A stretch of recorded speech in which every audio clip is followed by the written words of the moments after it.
to check yourself to know why you do act the way you do. There's this book by Tim LaHaye, Why I Act the Way I Do. You find out that it's a psychological book, but you find out that there are lots of things about you yourself you need to find out before you deal with others. Yeah. That's why you have to first and foremost work on yourself if you expect the world to work on you. So when I say people drown in my ocean of love, it's trying to say I love myself so much that I put myself out there to understand the value I have, and I expect that from you. But then your choice of words are different from your explanation of your ocean of love. That's why I said between you and I, it was a banter. Yeah. It was something that came out on we chatting, and I was like, they are drowning in my ocean of love. It was a phrase that could have been meant Misread, misunderstood. And I was surprised you misunderstood it to the negative aspect. I don't. Don't forget, look, like you said, one podcast, I'm like the devil's advocate. I'm not here. I'm just here to pill out so much because one, I'll give a compliment. You have a good photogenic face. You have a good smile. Your energy is good. You attract people around you. But with all of that, there should be a price. So I can understand if you are annoying or maybe you are going around taking people's biscuits without their permission. So it's like for everything there has to be a price. Even to go to heaven, you have to die. Must we put the fact that I stole your biscuit on this podcast? I didn't say you stole my biscuit. No, is that what we want us to come talk on the podcast? You stole someone's biscuit. I appreciate this guy. He's giving me content. I never stole your biscuits, man. What is stealing? Taking without permission, especially if we're in a radio studio. We shouldn't be eating in the studio, so we keep our confectionaries in the foyer there. So if we're busy here and someone's going through, sticking his hand into the room, his whole body isn't in the room, just his hand, and he gets it and he slicks. And I see the door move, I'm like, what's going on? Kilo shele. Nanda yo. Then I see him coming, then I go. I see him on the reception desk. And I'm like, what's going on? And what does that mean? This guy he's opened, Mortal Kombat. Yes, war has begun. Because he's messing with someone's value. The last time I checked, biscuit was my value. The reason why I was offended is I was going through a PhD, the final year. I was going through a lot of depression, mental, educational problems that I can't probably tell my parents because they'll probably be worried. Educational problem and biscuit was the only thing that helped me. I went to the corner shop. You see all the chocolates, you see all the sweets, everything. Another thing about me, I'm underweight. I am under my weight-height ratio. So I am like 69 kg. I should be 75 for my height. So I try to put on weight. And the easiest way to put on weight is sugar. But if your body is not used to putting on weight, it's not going to put on weight. So I don't expect other people to understand what I am facing with. It's like we went back to value. From your accomplishments, that's how I value. Look at me now. Everyone is calling me big boss, because my face is on top of building now. People are like, oh, I saw you. I'm just like, I've been here for so long. Like, that doesn't really faze me, if that makes any sense.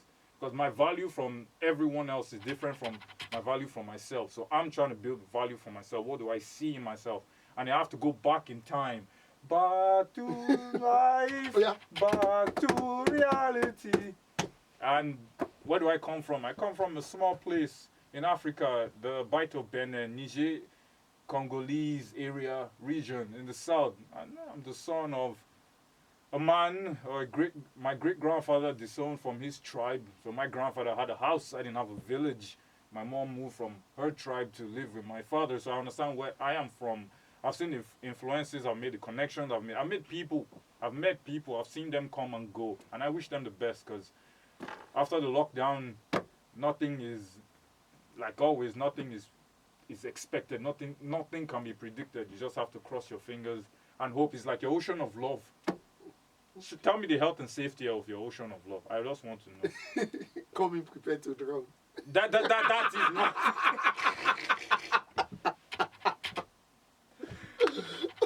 Are you hearing the evilness coming out from this guy? Oh man. So you don't have life racket, you don't have your life jacket.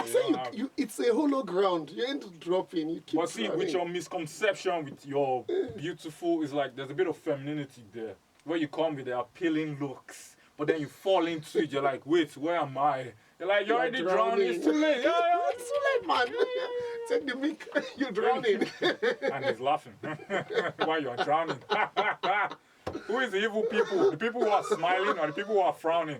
Answer that question. I guess you've got me on this podcast to Augustine. I didn't bring you on this podcast. I brought you on this podcast so you could share your. I don't expect people to understand you. Most people don't understand me. Of course. If that makes any sense. There was a time in my life I was trying to commit suicide. I was hanging on buildings. I was like, if I die, who will be upset? Maybe my mom and my dad, some of my families. But a few years later, everybody will move on. Because that's how the world works. That's how life goes. Because once you die, you have rest. You don't have to think about ocean. You don't have to think about love because your time is gone. So I believe now it's a decision if you want to care for the world. I am in a place where I don't fully care for the world. Why? Because I don't have enough care for the world. I'm a human being. Everything I have is limited. From how many hair follicles grow out of my hair to how many times I can go to the toilet. There are limited amount of times, if that makes any sense. That means you will heal and you love the world. Look. I want us to play Michael Jackson, Heal the World, on this track. Where is Michael Jackson? Stop because that. Stop that. Where is Michael Jackson? You have to heal, man. Let's not go to You have to love the world. Let's not you go have to show love and care to the world. You have to care. I do show. You have to show care. I do show it. Because I show it doesn't mean I care. You should care. I just show it. You should care. You shouldn't pretend to people. You shouldn't make people's emotions. But man. I'm in a world that pretends it loves me. The world loves you, Dami. Nah, it doesn't. Why? Like I said, I'm the devil's advocate. Let me know what are you suffering from. The devil doesn't love Talk the world. to me. So why should I love the devil? Why should I love the world? I'm there with the devil, man. We're just looking at everybody. Anyway, that makes any sense. Anyway, I understand. You're a preacher now. I like you. You have love in your heart. You have love. I've lost people, and it took a lot out of me. Of course, I understand that. So you have to give me maybe like 20 years before I can come back to love. You could visit the school mental health. I went there. They said that there's nothing they can do with me because I gave them all the tips. Are you that worse? No, I gave them all the tips because. Are you far gone? There's no cure for grief. You know that. Yeah, of course. There's no cure for grief, and I told them what I was doing, and they told me just keep at it, I appreciated that. It's just that's the reality. At least they were honest with you. Yeah, that's the reality of it. They were honest with you. So it's just like the people I lost. That was in 2017. The people I lost after that, I could hold it down more. I could think carefully, more precisely, and understand the value of life. That it is valuable once you're here. Whether you live today or live tomorrow, it is still the same value as it was. Even if you accomplish everything, life is still on the same level. If that makes any sense. Like life for me, I'm a biomedical engineer. Life for me is the same thing as a life for a mosquito or fly. Why did I use mosquito? Mosquito is the top killer of humanity on the planet. Mosquitoes take twice as many human beings than human beings take of human beings in a year. Will I say the mosquito doesn't have value? The mosquito is caring for what? Her children. And what does she want for her children? She wants the best blood on the table. So she comes where to the top of the food chain, where she sees human beings. They're like, human being, your blood is delicious. You eat 3 times a day? I just need to suck your blood once and my children are just going to spawn and breed. If that makes any sense. It's reality. Look, I watched a lot of National Geographic as a child. I can see. And you become blunt. It makes you blunt. Because you lost me there. I didn't know where we were going to again. I was like, it's just to show that podcast. The mosquito, like where we come from, mosquito is our enemy. It is. You can't say it's not. It is our enemy. Like, I can't say it's my friend. It is our enemy. My grandmother, may her soul rest in peace. She passed at 92. She died of malaria. She probably couldn't fight it. And I'm okay with that. Because human beings, we fight insects. Insects fight us. Am I better than them? I can't say I am if they're killing us more than we are killing them. So I just have to understand there's a reason for all this. And I just take this. I'm prepared for the future to understand when something goes left or right.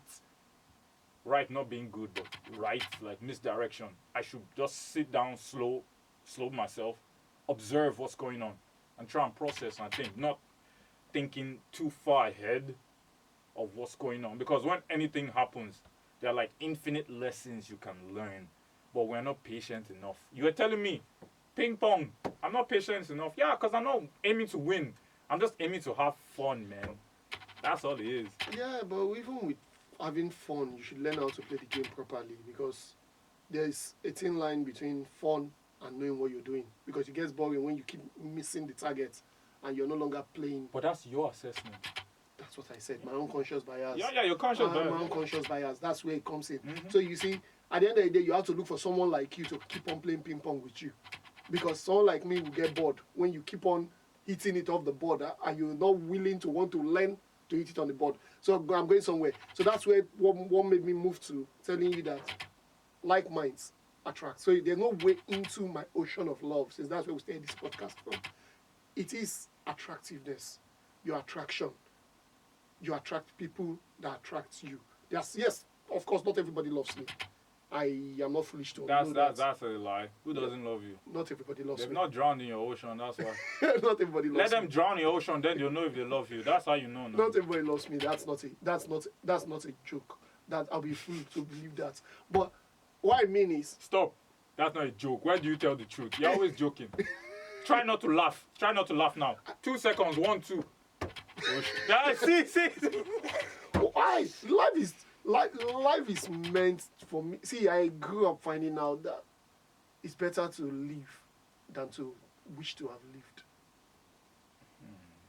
I cannot speak from the wish to have lived point. I don't understand. That okay. What I'm trying to say is that why I keep smiling, because I prefer to see things as half full rather than half empty. Half empty. It doesn't mean my life is perfect. It doesn't mean everything it's in its jigsaw. The jigsaw puzzle is perfectly fixed. It's just that I know that where I am today, 5 years before, I didn't see myself there. And where I'll be tomorrow, I have not envisaged it. Because my mind is always blown by my reality. Mm-hmm. So when I had that consciousness, I had to tell myself, dude, see life as a fool. Because what you wish onto life is what you get. What you wish onto life is what you get.